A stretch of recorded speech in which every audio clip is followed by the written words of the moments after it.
2019 Turkey Kashmir വിഷയത്തിൽ പാകിസ്ഥാനെ UN-ൽ support ചെയ്യുന്നു. ദിവസങ്ങൾ കഴിഞ്ഞപ്പോൾ ഇന്ത്യൻ നാഷണൽ കോൺഗ്രസ് ടർക്കിയിൽ ഒരു ഓഫീസ് തുറക്കുന്നു. അനദോലു എന്നു പേരായ ഒരു ന്യൂസ് ഏജൻസിയാണ് ഈ വിവരം റിപ്പോർട്ട് ചെയ്തത്. സാം പിട്രോഡ പ്രസിഡൻ്റായ ഇന്ത്യൻ ഓവർസീസ് കോൺഗ്രസ്സാണ് ടർക്കിയിൽ ഓഫീസ് തുറന്നത്. ഒരു മുഹമ്മദ് യൂസഫ് ഖാനാണ് അവിടെ ഓഫീസിൻ്റെ ഉത്തരവാദിത്തമുള്ള ആൾ. ആരാണ് അയാൾ എന്ന് നമുക്കറിയില്ല. പക്ഷേ എന്തിനാണ് കോൺഗ്രസ് ടർക്കിയിൽ ഓഫീസ് തുറന്നത്? രണ്ട് രാജ്യങ്ങളും തമ്മിലുള്ള ബൈലാറ്ററൽ റിലേഷൻസ് പോളിഷ് ചെയ്യുവാനാണ് എന്നാണ് കോൺഗ്രസ് പറഞ്ഞത്.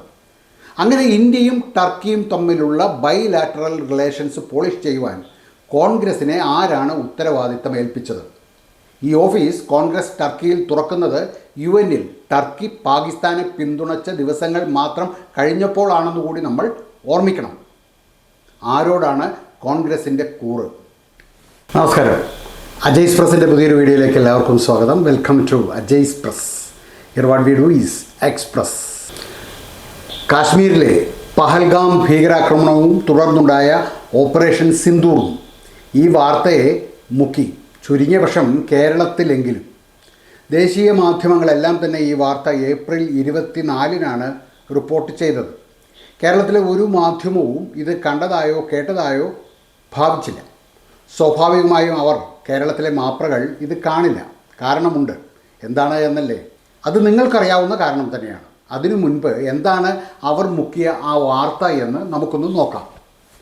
മൊസാദിനെ നമുക്കറിയാം. ഇസ്രായേലിൻ്റെ ചാരസംഘടനയാണ് മൊസാദ് മാസങ്ങൾ നീണ്ടുനിന്ന ഒരു മാസീവ് അന്വേഷണത്തിലായിരുന്നു. ഓപ്പറേഷൻ സെപ്ലിൻ എന്ന കോഡ് നെയിം കൊടുത്തിട്ടുള്ള ഈ അന്വേഷണത്തിൻ്റെ റിപ്പോർട്ട് കണ്ടെത്തിയിരിക്കുന്നത് ചില ഞെട്ടിപ്പിക്കുന്ന വിവരങ്ങളാണ്. ഇന്ത്യയിലെ ആക്ടിവിസ്റ്റ് വക്കീലന്മാർ, ജേർണലിസ്റ്റുകൾ, ഹെഡ്ജ് ഫണ്ട്സ്, പ്രതിപക്ഷത്തെ ചില പൊളിറ്റിക്കൽ ഫിഗേഴ്സ്, ഒപ്പം ജോ ബൈഡൻ അഡ്മിനിസ്ട്രേഷനിലെ ചില വ്യക്തികൾ, ബില്യണർ ജോർജ് സോറോസ്, ഇവരെല്ലാം കൂടി ചേർന്ന് ഹിൻഡൻബർഗുമായി യോജിച്ചുകൊണ്ട് ഇന്ത്യൻ ബില്യണർ ഗൗതം അദാനിക്കെതിരെ ഒരു ഗൂഢതന്ത്രം മെനഞ്ഞെടുത്തു എന്നായിരുന്നു ഈ കണ്ടെത്തൽ.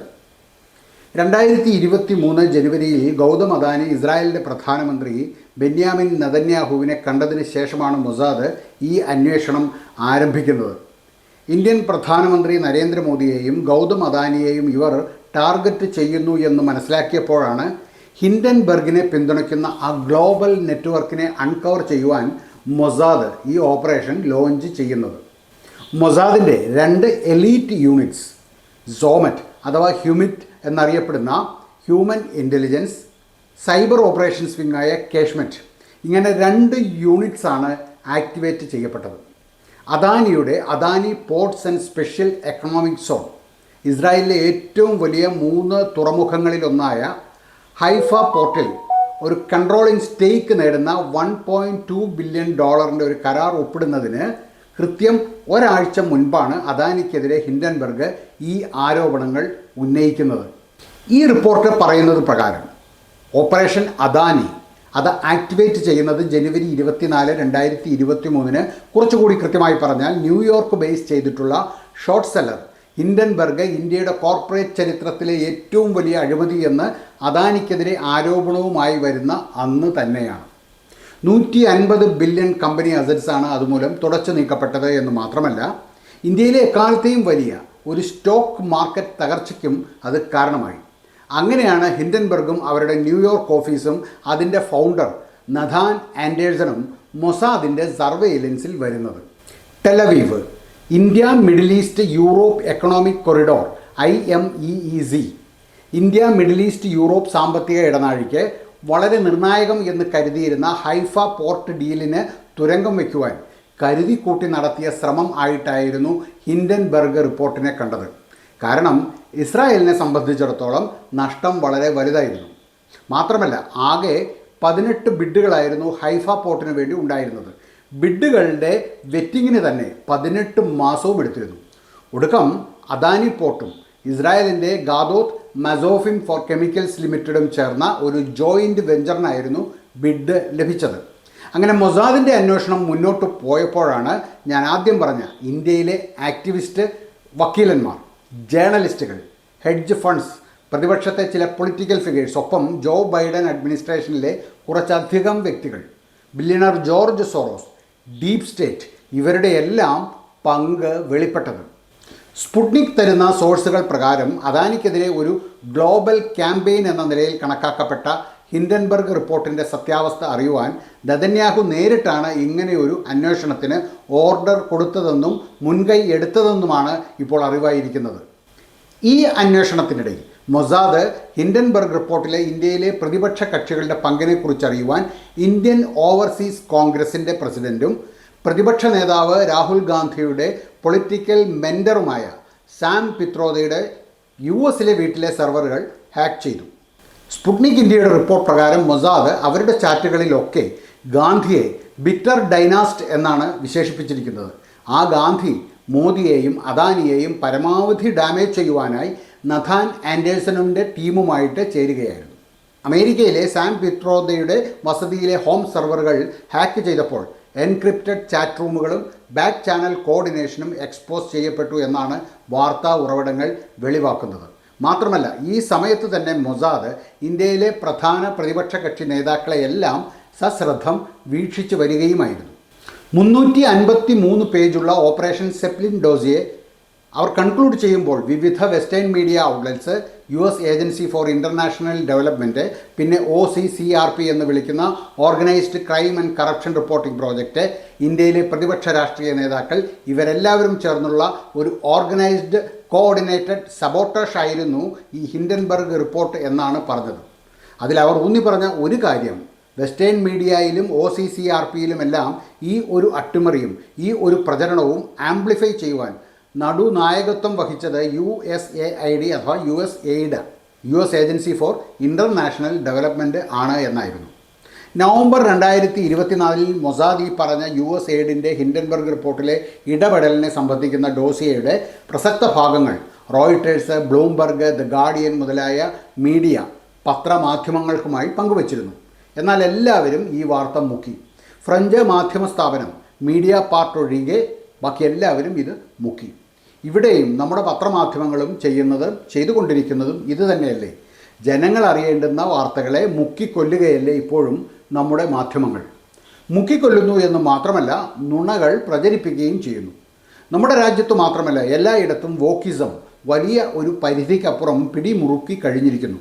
അതിൻ്റെ ഒരു ഭാഗമായ ക്യാൻസൽ കൾച്ചറാണ് എല്ലായിടത്തും. നമുക്കിഷ്ടമില്ലാത്തത് അത് ശരിയാണെങ്കിലും പറയാതിരിക്കുന്നത്, തള്ളിക്കളയുന്നതൊക്കെ ഈ ക്യാൻസൽ കൾച്ചറിൻ്റെ ഭാഗമായിട്ട്, ഈ വോക്കിസത്തിൻ്റെ ഭാഗമായിട്ട് വരും. രാഹുൽ ഗാന്ധിക്ക് പരിക്ക് പറ്റുന്ന ഒരു കാര്യവും നമ്മൾ പറയില്ല.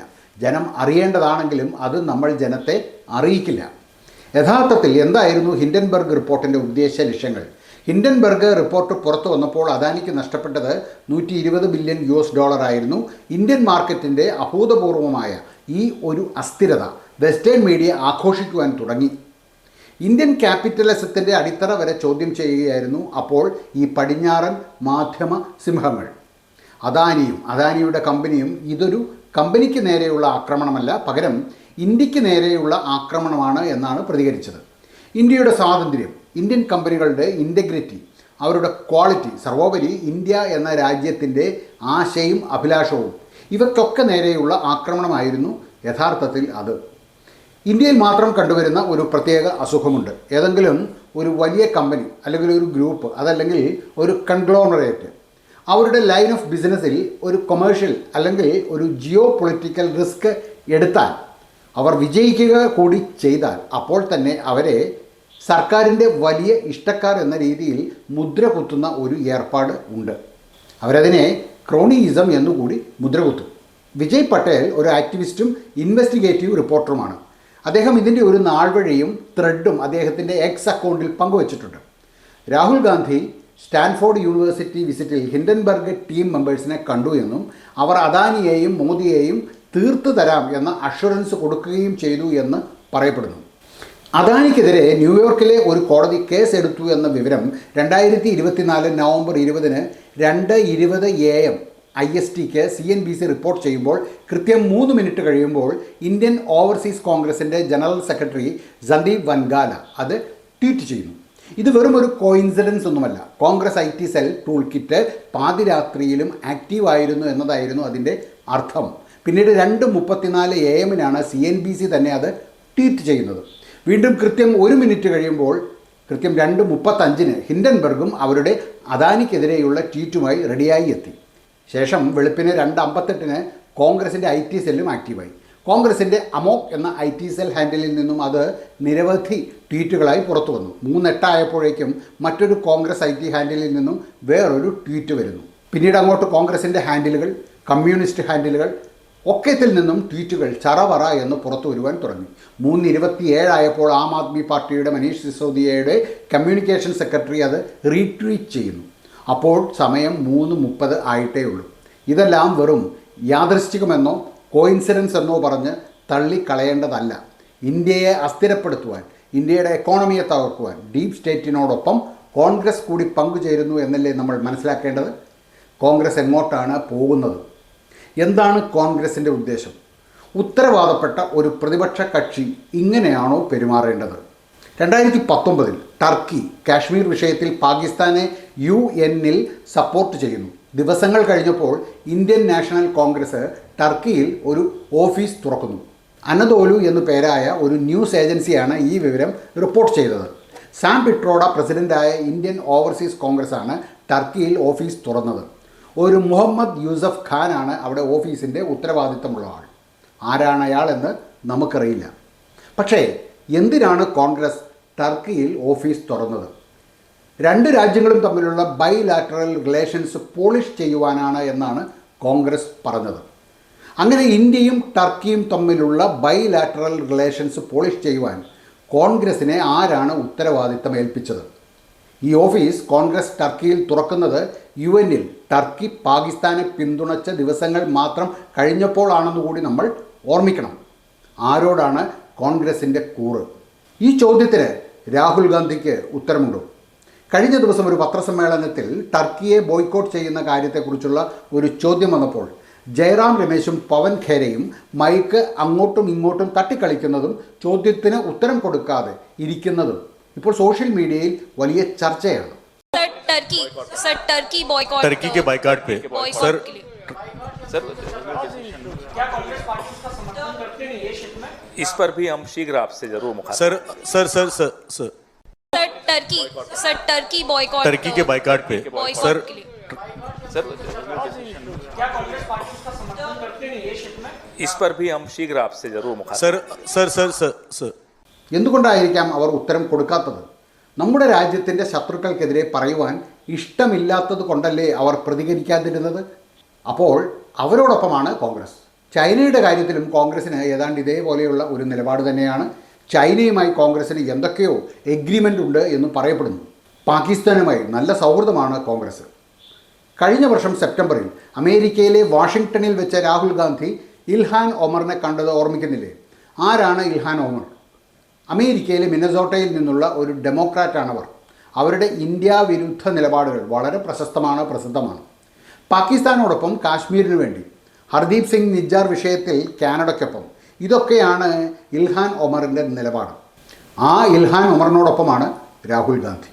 നമ്മുടെ എത്ര വിമാനം പോയി ഓപ്പറേഷൻ സിന്ദൂറിൽ? ഇതാണ് രാഹുൽ ഗാന്ധിയുടെ ഇപ്പോഴത്തെ ചോദ്യം. ശത്രുവിന് നമ്മളെ തന്നെ അടിക്കാനുള്ള വടി വെട്ടിക്കൊണ്ടുപോയി കൊടുക്കുന്ന കോൺഗ്രസ് രാജ്യത്തോടൊപ്പമാണോ അതോ രാജ്യത്തിൻ്റെ ശത്രുക്കളോടൊപ്പമാണോ? കോൺഗ്രസിന് വോട്ട് ചെയ്യുന്ന ഓരോ വോട്ടറും ചിന്തിക്കേണ്ട സമയമാണ്. നിങ്ങൾ നിങ്ങളുടെ രാജ്യത്തോടൊപ്പമാണോ അതോ ശത്രുവിനോടൊപ്പമാണോ? പറയൂ രാഹുൽ, നിങ്ങൾ ആർക്കൊപ്പമാണ്? ഞങ്ങൾക്കറിയുവാൻ ആഗ്രഹമുണ്ട്. നമുക്കറിയാം പ്രതിപക്ഷ നേതാവ് രാഹുൽ ഗാന്ധിയുടെ അദാനി വിരോധം. അതുമാത്രമല്ല, ഇന്ത്യക്ക് പുറത്ത് എവിടെയൊക്കെ പോയാലും ഇന്ത്യയെ മോശമായി ചിത്രീകരിക്കുന്ന ഒരു അപക്വമായ രീതിയാണ് രാഹുൽ ഗാന്ധിക്കുള്ളത്. രാഷ്ട്രീയവും ദേശീയതയും രാജ്യവും ഒക്കെ വെവ്വേറെ സംഗതികൾ ആണ് എന്ന് തിരിച്ചറിയുവാനുള്ള പാകത ഇപ്പോഴും രാഹുൽ ഗാന്ധിക്ക് വന്നിട്ടില്ല. ഒരു പക്ഷേ രാഹുൽ ഗാന്ധിക്ക് ബുദ്ധി ഉപദേശിച്ചു കൊടുക്കുന്നവർക്ക് അതിപ്പോഴും മനസ്സിലായിട്ടുണ്ടാകാനിടയില്ല. ഒരു പഞ്ചായത്ത് ഇലക്ഷൻ പോലും ജയിക്കാത്ത ജയറാം രമേശും സാം പിത്രോദയും ഒക്കെയാണ് ഇദ്ദേഹത്തിൻ്റെ ഉപദേശകർ. പിന്നെ നമ്മുടെ KC വേണുഗോപാലും. അല്ലെങ്കിൽ ഓപ്പറേഷൻ സിന്ദൂർ കഴിഞ്ഞപ്പോൾ കോൺഗ്രസ് പെട്ടെന്ന് തെളിവെവിടെ, ട്രംപിന് മറുപടി കൊടുക്കാത്തതെന്ത് എന്നൊക്കെ ചോദിച്ച് ഇങ്ങനെ ചോദ്യങ്ങളുമായി മലക്കം മറിയുമോ? മറ്റെല്ലാ ഭീകരാക്രമണവും നമുക്ക് മറക്കാം. മുംബൈ ഭീകരാക്രമണം നടത്തിയപ്പോഴെങ്കിലും ഇന്ത്യ പാകിസ്ഥാന് ഒരു മറുപടി കൊടുക്കാത്തത് എന്തുകൊണ്ടായിരുന്നു എന്ന ഒറ്റ ചോദ്യത്തിന് ഉത്തരം കിട്ടാതെ മലയാള ചാനൽ ഫ്ലോറുകളിലിരുന്ന് പലപ്പോഴും വിയർക്കുകയായിരുന്നു. രാഷ്ട്രമുണ്ടെങ്കിലേ രാഷ്ട്രീയത്തിന് പ്രസക്തിയുള്ളൂ എന്ന ശ്രീ ശശി തരൂരിൻ്റെ വാക്കുകൾ എല്ലാ കോൺഗ്രസ്സുകാരും എല്ലാ പ്രതിപക്ഷ കക്ഷികളും കേൾക്കേണ്ട വാക്കുകളാണ്. ചുരുങ്ങിയ പക്ഷം രാഹുൽ ഗാന്ധിയെങ്കിലും ഈ വാക്കുകൾ നിർബന്ധമായും അദ്ദേഹം കേൾക്കേണ്ടതാണ്. കാരണം ശശി തരൂർ അങ്ങനെ പറയുമ്പോൾ കോൺഗ്രസ്സിന് രാഷ്ട്രമുണ്ടെങ്കിലേ രാഷ്ട്രീയമുള്ളൂ എന്ന ആ ഒരു ചിന്ത ഇല്ല എന്നല്ലേ അർത്ഥം. സത്യത്തിൽ തരൂർ എല്ലാ കോൺഗ്രസ്സുകാരെയും ഓർമ്മിപ്പിക്കുവാൻ ശ്രമിക്കുന്നതും അതുതന്നെയല്ലേ. ഈ വീഡിയോ കണ്ട എല്ലാവർക്കും നന്ദി. നമസ്കാരം.